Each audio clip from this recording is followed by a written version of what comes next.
பாவக்கணக்கை முடித்து புண்ணிய கணக்கை தொடங்கி வைக்கும் சித்திரகுப்தரை தரிசனம் செய்வதற்காக 1 கிலோமீட்டர் தூரத்துக்கு நீண்ட வரிசையில் காத்திருந்து பக்தர்கள் சாமி தரிசனம் செய்தார்கள். திருப்பூர் சின்னாண்டிபாளையம் பகுதியில் அமைந்துள்ள சித்திரகுப்தர் கோவில் தமிழகத்தின் 2வது சித்திரகுப்தர் கோவிலாக இருக்கிறது.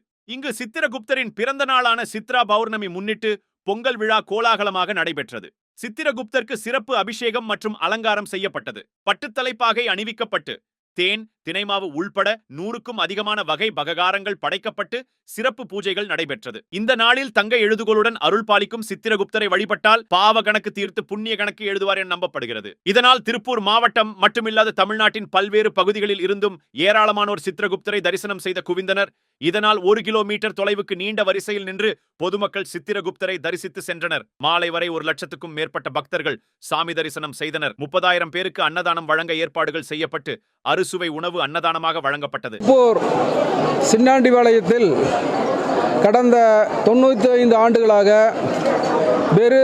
வெகு சீரோடும் சிறப்போடும் தெய்வ பக்தியோடும் சித்ரா பௌர்ணமி ஒன்று சித்திரகுப்தருக்கு நாங்கள் அனைவரும் 60 வகையான பதார்த்தங்களை படைத்து இன்று காலை 4 மணி முதல் சித்திரகுப்தருக்கு வழிபாடு நடத்தி வருகின்றோம்.